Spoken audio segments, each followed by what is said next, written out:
O nascimento e o batizado da princesa Taia. Não, eu não acredito que existe bruxa. A professora de leitura ela falou que existe. Eu acho que existe. Porque ela só existe na nossa imaginação. A última da fila de cumprimentos era Alissa, uma fada adivinha, que após tomar a menina nos braços, aproximou-se dos seus pais e sussurrou: no momento em que segurei a mão de sua filha, tive uma de minhas visões. O dia que a menina trocar o seu primeiro beijo de amor, será o seu último dia de vida.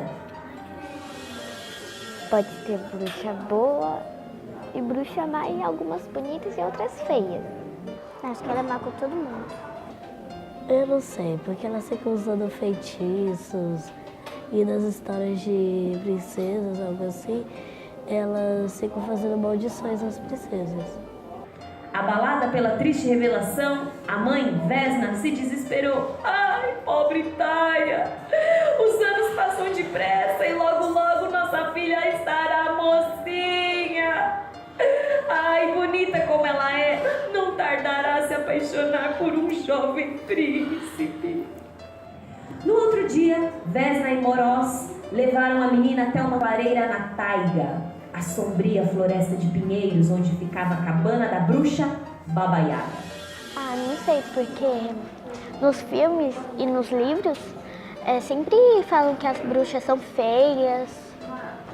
Ia ser com um montão de rugas, com a perna quebrada, com a vassoura. Que uma bruxa envenenou uma maçã pra Branca de Neve, ela comeu, desmaiou e só acordava com um beijo do príncipe. Quem conhece os contos de fadas russos, com certeza já ouviu falar da Baba Yaga, uma velha magra, encurvada e com um único dente amarelo despontando de suas gengivas murchas. Ela tem um narigão comprido, de onde escorre um líquido verde melequento, e os cabelos secos, sempre desalinhados e presos por um pano.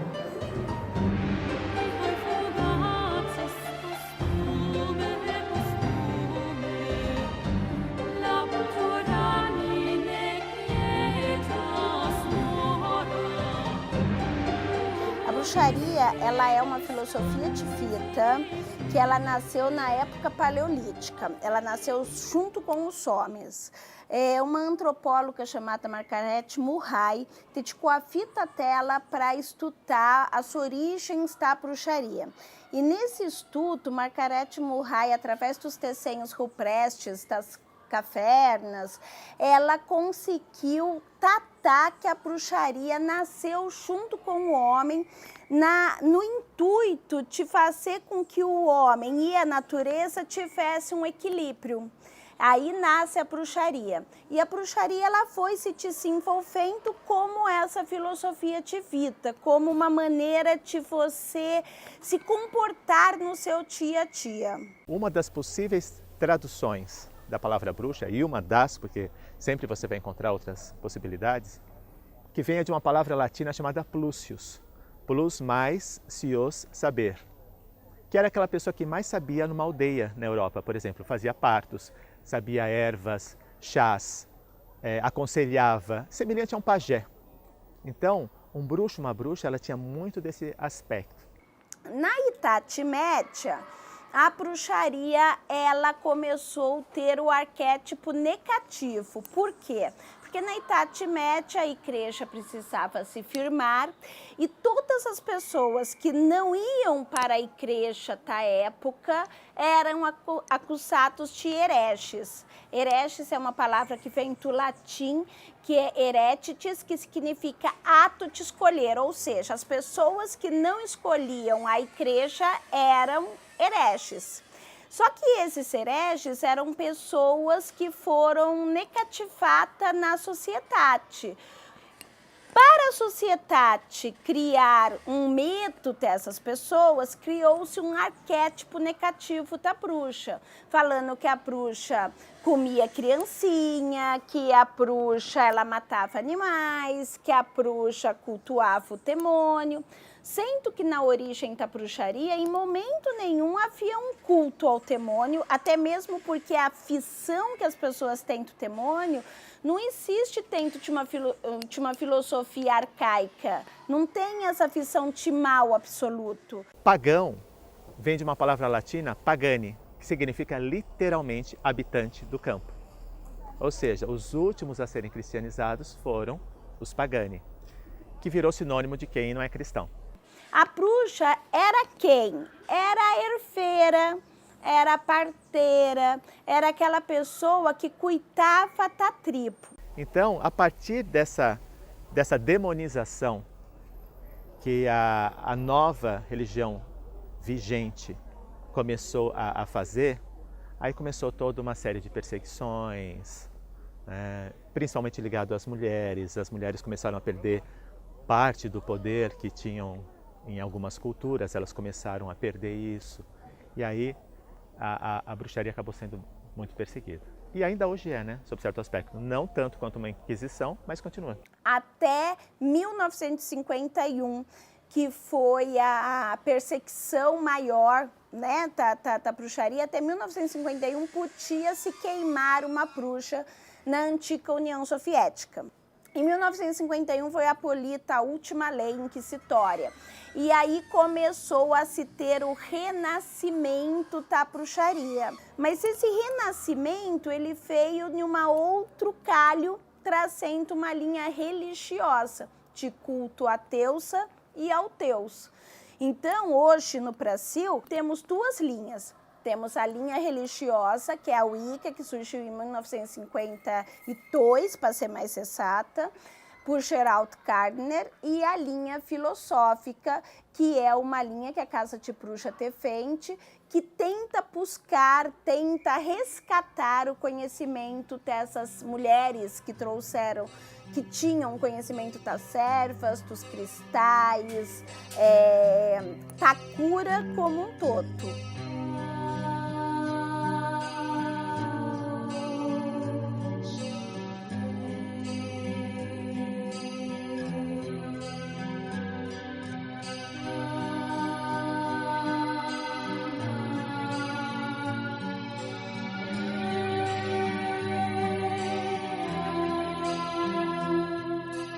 Tudo na Casa de Bruxa está homenageando um lugar do planeta. E não tem um lugar que é melhor que o outro, ou não tem um lugar que é mais importante que o outro, porque todos têm que citar as mãos para ser feliz. Se todas as culturas, se todas as crenças, se todas as mitologias se tecem as mãos, seríamos muito mais fortes e teríamos muito mais paz e colaboração e compartilhamento de muitas informações. Bruxaria, para mim, é uma religião, é a religião do Deus e da deusa. Que você cultua o Deus e cultua a deusa também. Porque no universo, tudo fertiliza na base do masculino e do feminino. Então, por exemplo, não existe só noite, não existe só dia. Existe a noite e o dia, o masculino e o feminino. Sem eles, não existe fertilidade. Para mim, bruxaria não é religião. Para mim é espiritualidade. Se a gente perguntar o que é bruxaria para um leigo, ele vai ter uma opinião. Para um espiritualista ou para um evangélico, vai ter opiniões bem diferentes. Então, o que é bruxaria para mim é arte, né? Porque a gente lidar com a arte o tempo todo e conexão com a natureza. Para mim, bruxaria tem a ver com a forma como você encara o mundo, tem a ver com a forma como você quer conviver com o mundo, tem a ver com o que você quer criar ao seu redor. Bruxaria não é só você botar uma roupa de bruxa ou ter um objeto relacionado à bruxaria. Isso é tudo muito fácil, mas você ter equilíbrio na sua vida, você ter qualidade de vida, para mim é o que distingue uma bruxa de uma pessoa que não é bruxa. Quando alguém me pergunta se eu sou um religioso, eu costumo dizer o seguinte, que eu não sou religioso porque eu não tenho uma religião, mas eu tenho a minha religiosidade. Eu acredito nos meus mentores, acredito nos meus guardiões, eu acredito que existe uma força maior, né? E eu acredito na comunhão com essa força, com essa energia. Eu sou caoísta, a gente trabalha com a magia do caos. É uma magia que aceita o caos como o princípio criador.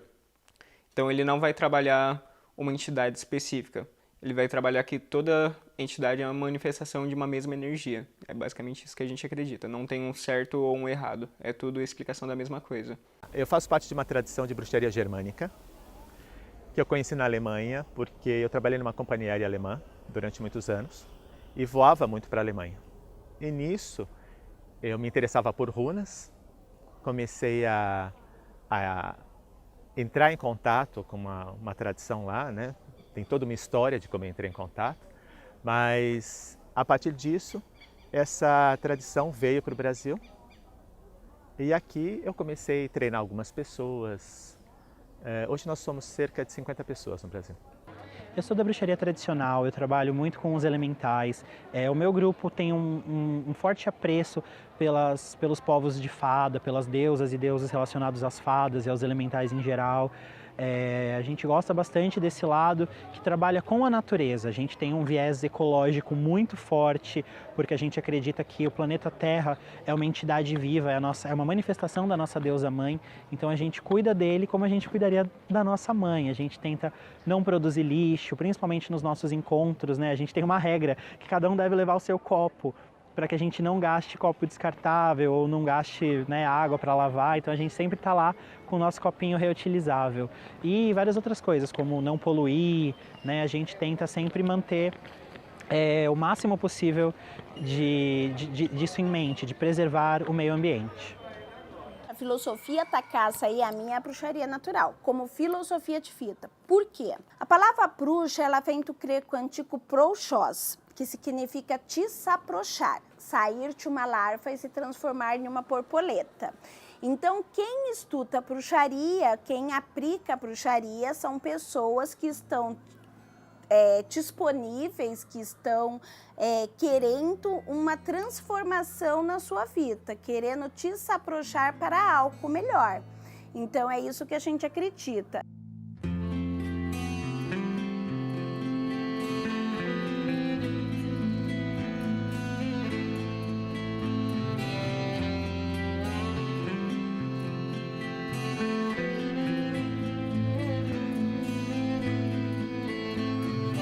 Olha, são muito diversas. Tem gente que vira e fala, meu Deus, como assim? Você mexe com bruxaria, que coisa incrível. Tem gente que fala, bruxaria? Como assim? É bem variável. Vai do deboche ao medo. Geralmente elas têm uma visão muito hollywoodiana da coisa e não buscam saber o que realmente é a magia. Hoje já não causa tanto espanto mais, porque a maioria das pessoas próximas a mim já estão acostumadas, né? Mas quando eu falo com alguém novo, alguém que não sabe ainda da minha filosofia, né? Realmente num primeiro impacto é espanto, né? Medo ou não acreditar na existência daquilo. As pessoas às vezes elas acreditam que um bruxo é um ser mágico, ou um ser lendário, ou um ser que não é uma pessoa, né? É como um ser da natureza. Com a graça dos deuses do universo, eu enfrentei poucos preconceitos. É lógico que tem ainda algumas pessoas que elas olham e viram, mexem o nariz, né? Quando eu abri a Casa de Bruxa em 96, as pessoas falavam, tanta coisa para você abrir na vida, você vai abrir uma casa de bruxa, você tá doida, né? E fizeram o sinal da cruz na frente da Casa de Bruxa, passam e falam assim, mas só Deus salva. Depende da qual visão de Deus você tem. Então, cada pessoa ela é livre para crer no que ela quiser, né? Mas é engraçado ver a reação das pessoas. Eu acho que isso vem muito assim do conceito que a mídia traz pra gente, né? De que a bruxa é algo ruim, de que a bruxa é maligna. Outras pessoas acreditam que isso não existe, que isso é uma fantasia, né? Fantasia das pessoas, que não existe, que você só funciona a bruxa como um arquétipo, né? Da luta do bem e do mal. A bruxa faz parte dessa parte do mal, muitas pessoas acreditam. E tem gente que tem preconceito. Às vezes você começa a se relacionar com alguém afetivamente, começa a conhecer, quando você diz que você é bruxa, a pessoa vai embora. Por isso a gente acaba se envolvendo mais com pessoas do meio. Porque muitas vezes a pessoa acha que você vai obrigá-lo através de uma magia, você vai fazer uma amarração para a pessoa ficar. Tá? É possível fazer isso? É possível, mas você não precisa nem ser bruxo para fazer isso. Quantas pessoas querem fazer amarração vão numa mãe de santo, vão num pai de santo, vão num bruxo, num feiticeiro, em alguém que pratica magia, para fazer mesmo ela não sendo. Então você ser bruxo não quer dizer que você vá obrigar alguém a ficar com você.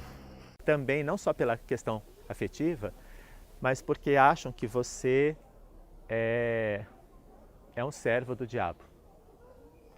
E no mundo que a gente vive atualmente, em que algumas pessoas consideram a Terra plana, em que você tem pessoas que não querem tomar mais vacina, em que você vê todo um pensamento antigo e um pensamento limitado dominando uma parte das pessoas, a gente fica com receio também de onde isso pode parar, né?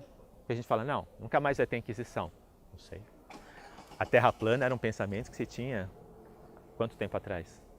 Por mais provas que você tenha da Terra redonda, você tem gente que pensa isso e pensa realmente que o homem não foi à Lua. Então você não sabe o que uma dessas pessoas é capaz de fazer com você. O ritual é o ato de repetir algo igual. Então, por exemplo, você quando acorda de manhã, eu aposto que você levanta, escova os dentes, toma um café da manhã, fecha a roupa, não nessa ordem, né? E você vai ou trabalhar, ou para a escola, enfim. Todo dia você faz isso. Isso é o seu ritual matinal. Então, ritual é algo que você repete igual sempre. Ritual não está ligado à magia. Ritual está ligado a essa repetição. Na magia, quando a gente traz essa repetição para a magia, a gente tem que ver o que a gente quer celebrar. Então, a celebração mais comum na bruxaria natural são as celebrações de lua, de entrada das fases da lua. Normalmente, quando eu faço o meu ritual, eu faço o meu trabalho diário, é um trabalho um pouco mais objetivo, um pouco mais, como é que se diz, sem tanta cerimônia, né? Mais prático. Então, que nem vocês estavam me perguntando da varinha mágica, por exemplo, eu estava explicando que a varinha mágica ela é um alongamento da mão do mago. Mas a partir do momento que o mago sabe que ele tem o poder, que ele tem a força, né, não é porque ele está sem a varinha que ele não vai deixar de fazer o feitiço, a magia. Ele vai apontar o dedo. Né? Então, a varinha mágica universal é o próprio dedo do magista. Então, isso é a magia prática. A varinha seria explicado como a parte cerimonial da coisa. Tá? É como eu estava falando também da capa. Né? A capa, por exemplo... Não é porque a gente está com uma capa que a gente é mais bruxo ou menos bruxo. Né? Muitas vezes a gente usa a capa por uma questão de proteção. Aí entra aquela questão das cores que a gente está falando. Né? Mas eu com a capa ou sem a capa, eu não deixo de ser menos bruxo a partir do momento que eu tiro o meu manto mágico. Tá? Hoje eu consigo notar a magia em cada mínima coisa. Muita gente acha que magia vai ser o mago fazendo bola de fogo. Mas não, a árvore crescendo é pura magia e é algo incrível, sabe?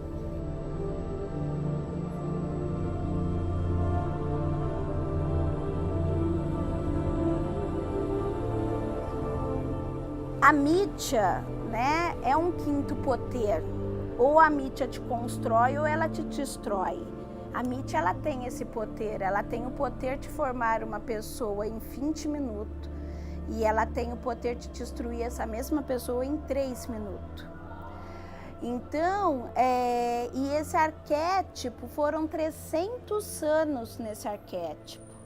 A última lei inquisitória, ela foi abolida em 1951. A tua mãe, a tua avó, deve ter nascido em 49, 48. Podia se queimar uma bruxa. Podia se pôr uma pessoa na fogueira. Do século VI, quando começou as primeiras perseguições, até o século XVI, que foi o auge, até 1951, se foi acusado, morto e executado mais pessoas do que qualquer guerra que a gente teve até hoje. E essas pessoas que foram acusadas e mortas como bruxas, muitas só estavam defendendo uma maneira de ver o mundo diferente. Elas nem sabiam o que era magia.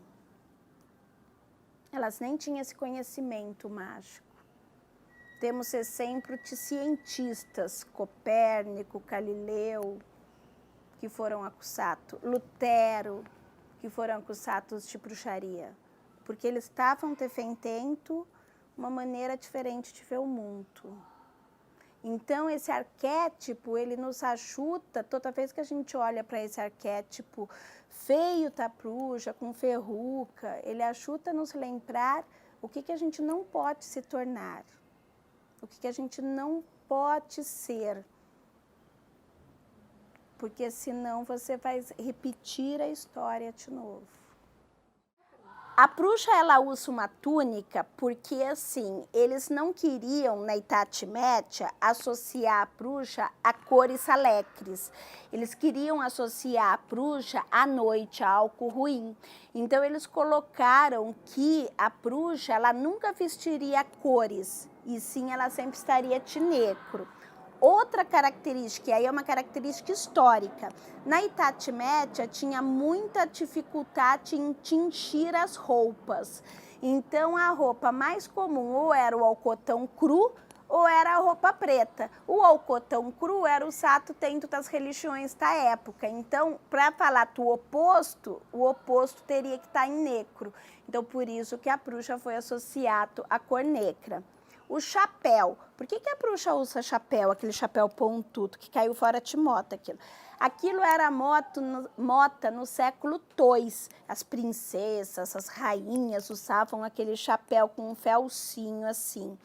Aí, quando chegou no século XVI, para mostrar que a bruxa era uma pessoa fora de moda, pegaram aquele chapéu que era moda no século II e trouxeram para a bruxa, falando que a bruxa estava fora de moda. Mesma coisa com o sapato, aquele sapato plataforma, que agora voltou a ser moda. Então, quando a pessoa falava que seguia a bruxaria ou que estava dentro da bruxaria, eles mostravam esse arquétipo para que as pessoas falavam assim, eu não quero ser fora da moda. Porque a moda sempre regeu a sociedade. A gente sempre está escravo da moda. Então, no século XVI foi isso, eles associaram o arquétipo da bruxa a um arquétipo fora de moda, com o chapéu pontudo e a túnica preta. O caldeirão, ele na realidade, ele pegou uma simbologia muito bonita após Inquisição, que ele simboliza o útero da grande mãe, o útero da mãe terra. Tudo que eu coloco no caldeirão se transforma. Então, ele pegou o arquétipo e aí ele passou a ser usado em vários rituais como símbolo dessa transformação que a palavra bruxa traz na sua etimologia. A nossa fada vai receber os noivos. 1, 2, 3, agora já!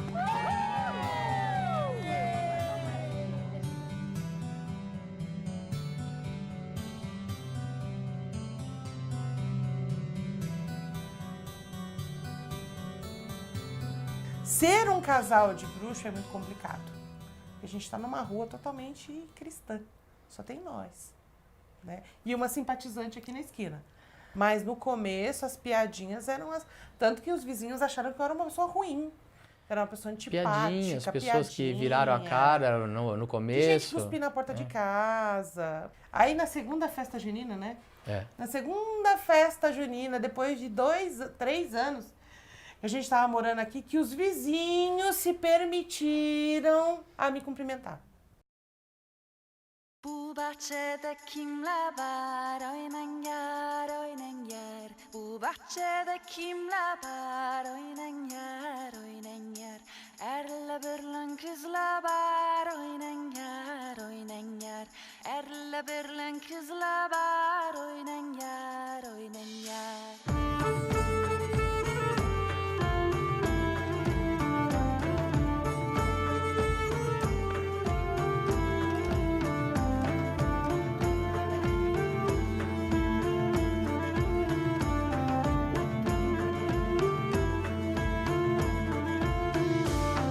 시간과 기스야시 오이닝야 오이닝야 오이나 시간과 기스야시 오이닝야 오이닝야 이스키 카라스야시 오이닝야 오이닝야 이스키 카라스야시.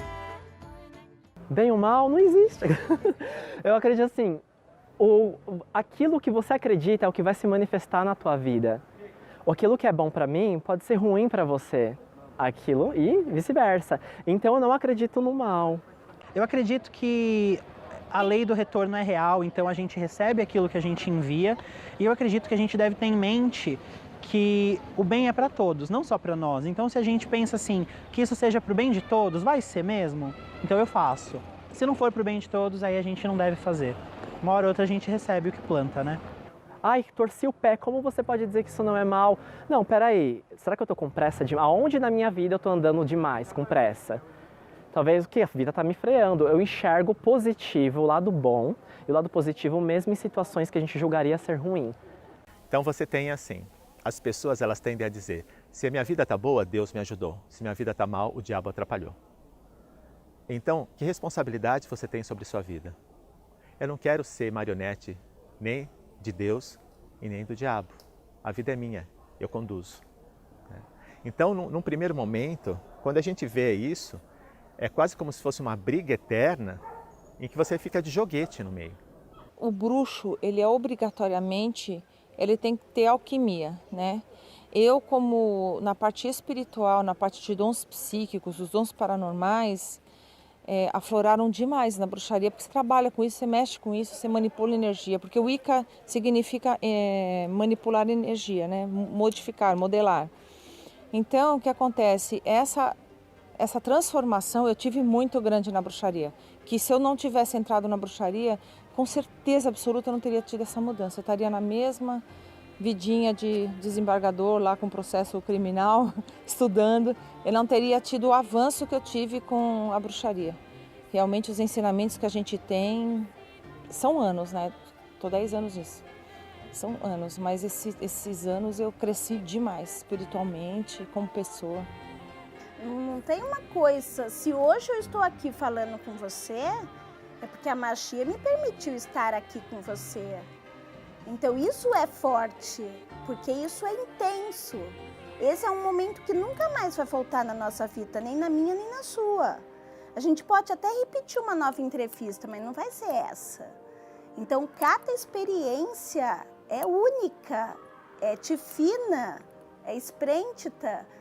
Não tem como eu voltar no tempo. Então eu tenho que vivenciar aquilo plenamente, eu tenho que estar inteira naquilo. Então não existe uma experiência mais marcante ou menos marcante, porque a experiência do aqui e agora, ela é espetacular. E é a única coisa que realmente existe. Porque não existe o ontem. E o amanhã só vai existir depois desse momento. Durante um tempo, se começou a julgar as pessoas e a bruxaria pela quantidade de livros, pelos autores que ela conhecia. Mas aquela pessoa ignorante, analfabeta, numa cabana, pode praticar magia e pode ser uma grande bruxa. Uma vez iniciado, eterno aprendiz, né? Aprendiz. A gente continua Então, sempre se você estudando, sempre aprendendo. Você vem abraçar a bruxaria como estilo de vida, lembre-se que você vai estar estudando para sempre. Para sempre. Mesmo que você não pegue um livro para você ler, você vai compartilhar alguma coisa com alguém. Sempre. Sempre. É um crescimento eterno disso. A bruxaria, ela traz a liberdade de ser quem eu sou. A bruxaria, ela me traz a felicidade de poder estar utilizando a natureza para equilíbrio meu e das pessoas à minha volta. A bruxaria é minha filosofia de vida e é através da bruxaria que eu consigo exercer a minha missão de vida.